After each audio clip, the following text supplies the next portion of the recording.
Salut, l'almanach de la semaine 12 et 13. Donc on sera mi-mars jusqu'à la fin du mois de mars. Et oui, ça commence à sentir bon. Alors, on va continuer encore, on va pas faire encore des trucs extraordinaires fin mars, hein, mais on va commencer déjà à faire pas mal de petites choses, à gratouiller tout ça. Donc, honneur, hein, vous suivez mes vidéos honneur. Donc, on continue à récolter ce qu'il vous reste, hein. Bon, moi, il me reste des petits poireaux, les carottes, c'est fini. Les choux, tout ça, j'en ai pas fait. Il me reste, ça, chou-fleur, Bruxelles, non. Choux, il me reste encore quelques-uns. Donc, on va les récolter tout doucement. Mais là, vraiment, là, ça se termine, hein, vraiment.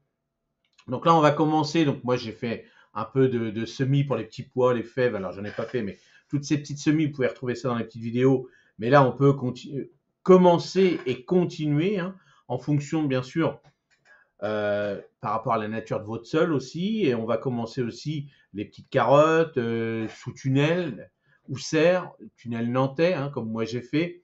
Ou alors après, en plaque alvéolée. L'entretien, bon, on continue, hein, on continue à placer les petits voiles d'hivernage en fonction de ce que vous avez fait. Là, ce soir, par exemple, je vais remettre mes petits voiles d'hivernage sur mes jeunes plaques de salade, tout ça, parce qu'ils annoncent du froid. Donc, vous voyez, en ce moment, c'est quand même pas mal de yo-yo. Donc, on continue à enrichir les planches libres en fonction de ce que vous allez faire. Et on prépare les semis sous tunnel pour les légumes de printemps, comme les courgettes, les tomates. Donc, les tomates, je les ai faites. Les courgettes, je vais attendre encore un petit peu parce que ça va beaucoup plus vite que les tomates. Mais vous voyez, vous allez adapter par rapport à votre région, hein, bien sûr, par rapport là au nord, tout doucement, mais tranquille. Donc là, au sud, les petits chanceux, bon, eux, ça y est, ils peuvent s'éclater maintenant. Ils peuvent commencer. Bon, bien sûr, toujours avec un petit voile d'hivernage à portée de tout ce qu'ils font. Ils récoltent ce qu'il leur reste, hein. Donc moi, quand je vois ce que je récolte là, je vais pas tarder à récolter des petits navets. Et eux, je pense que les radis, comme moi, ils ont récolté pas mal de petites choses. Les épinards aussi, moi, je vais pas tarder à en récolter. Les petites herbes de Provence, le persil, la ciboulette, tout ça, ça y est, je peux en récolter aussi. Mais parce que moi, j'ai un beau tunnel. Mais à l'extérieur, bien sûr, c'est beaucoup plus réduit par rapport à nous dans le nord que dans le sud.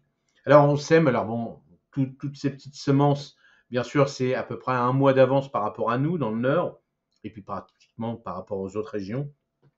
Bon, bien sûr, les petits pois, les fèves, bien souvent, ils les ont fait avant, dans le sud. Mais bon, quand on a oublié, là, on peut le faire, là, en ce moment. Il n'y a pas de souci. Les radis et puis les oignons, l'ail, si on ne l'a pas fait avant, hein, bien sûr. Donc, en fonction de votre situation géographique du sud, hein, le sud, au bord de la plage, c'est pas la même chose que dans le sud, en haut, dans les montagnes. Donc, voilà, ils adaptent par rapport à ça. Donc, on continue, on protège les jeunes semis, hein, donc avec le petit voile d'hivernage. On continue à enrichir le sol, mais ça, c'est pour toutes les régions. Et puis, on utilise des voiles d'hivernage, hein, pour, voilà, hein, pour protéger tout ça.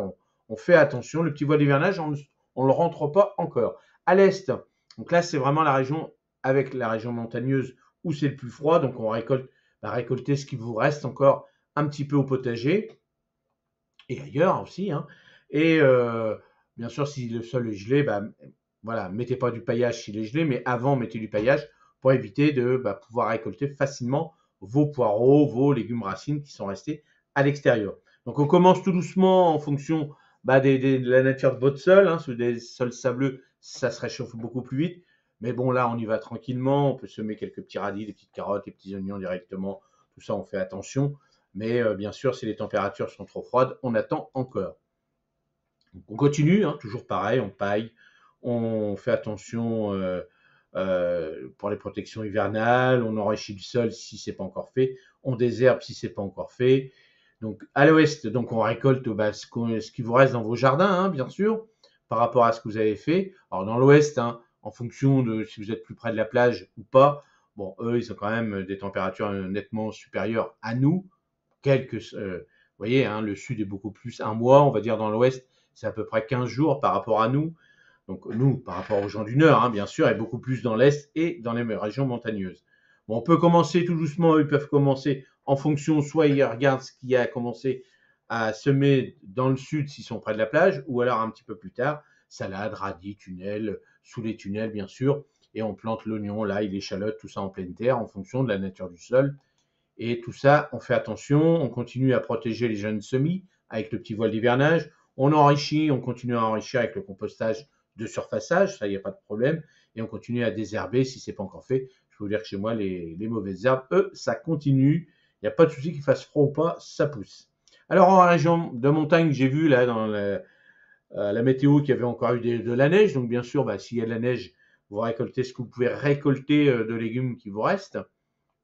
Et puis après les plantations, si vous n'êtes pas équipé pour l'instant de certes tunnels et puis qu'il fait encore froid, bah, vous attendez bien sûr. Mais tous les petits chanceux qui ont des petites vérandas, tout ça, ils peuvent commencer des petites choses tout doucement. Donc l'entretien, bah, on continuera à ajouter une couche de paillage autour des semis pour les protéger du gel tardif, surtout pour les récolter. Ça c'est important, quand on met ça, bah, on peut récolter, même s'il gèle à gauche et à droite. Si vous avez mis un bon petit paillage, alors attention aussi, avec trop d'humidité, c'est pas bon non plus. Mais bon, on s'adapte par rapport à nos régions. Au verger, bon, moi j'ai mis le citron, hein, parce que je récolte toujours les citrons, mais là, en fonction de vos régions, vous récoltez ce que vous pouvez récolter. Alors, bien sûr, les chanceux du sud, bon, bah, ils vont récolter à cette époque-là de l'année encore des citrons, des oranges, clémentines, des choses comme ça. Bon, voilà, je récolte que mes petits citrons pour l'instant, et c'est déjà pas mal. Verger, bon, bah là, on taille, on entretient, on nettoie les arbres à fruits, à pépins, comme les pommiers, on retire les branches mortes, mais tout le monde, hein, voilà, on retire tout ça avec une belle journée ensoleillée. S'il pleut, tout ça, évitez de tailler, hein, parce que ça peut rentrer dans les, surtout si vous faites des grosses tailles. On applique de la bouillie bordelaise s'il pleut pas, évidemment. On ajoute une couche de compost, tout ça si on l'a pas fait. On continue. Jardin d'ornement, bon, s'il vous reste encore quelques bulbes, bah, faut pas les perdre, faut les mettre, sinon vous achetez des petits pots. Et puis planter les bisannuels, hein. Là c'est le moment des promotions un petit peu partout, les pensées, les myosotis, les pâquerettes, tout ça. Moi ma petite jardinière elle commence à être très très jolie.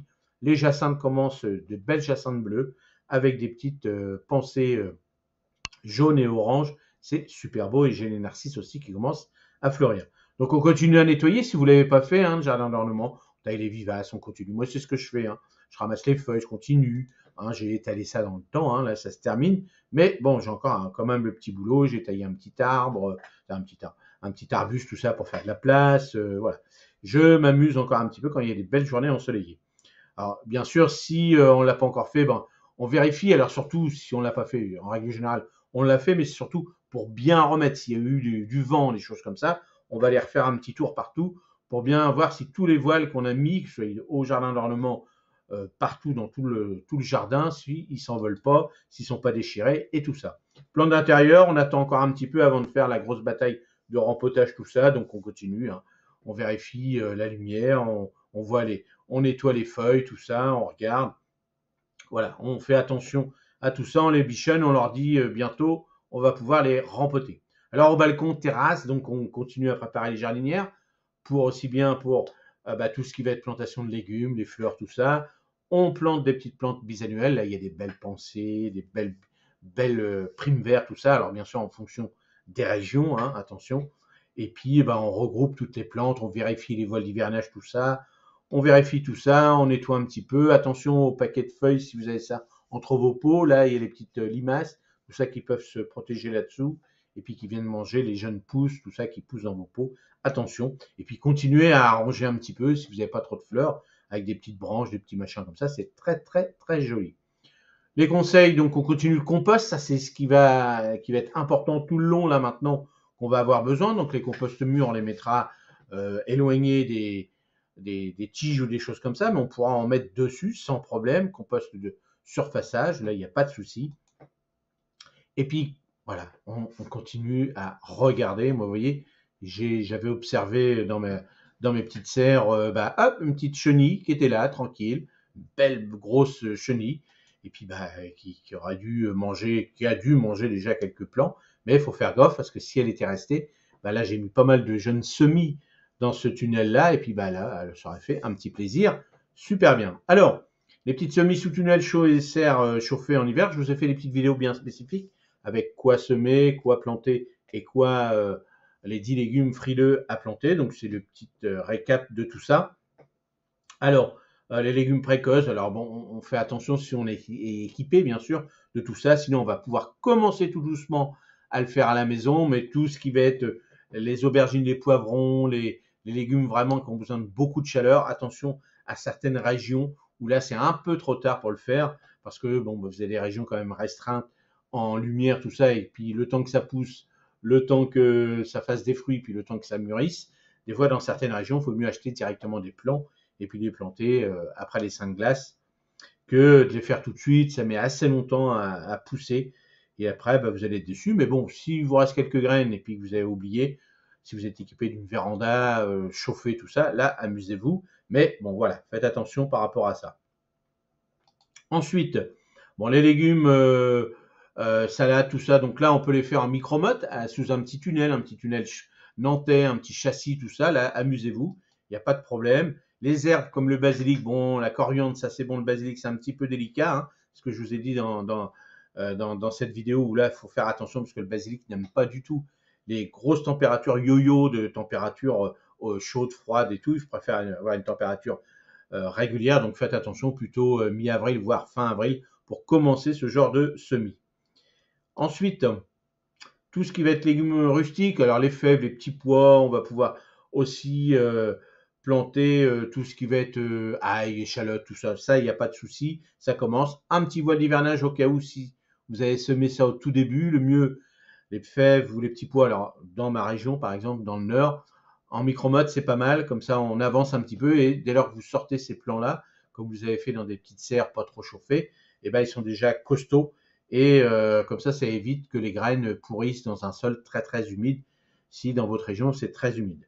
Alors bien sûr les avantages d'un tunnel chauffé ou d'un simple tunnel chaud, d'un petit châssis nantais, d'un petit châssis, tout ça, ça permet d'avancer en fonction des régions jusqu'à un mois hein, de production. Donc c'est pas négligeable et ça permet surtout d'avoir ces petits tunnels qu'on peut déplacer. Hein. Moi j'ai fait des petits tunnels, donc j'ai les grands tunnels, mais aussi vous avez vu les petits tunnels que j'ai fait pour protéger contre les chats aussi.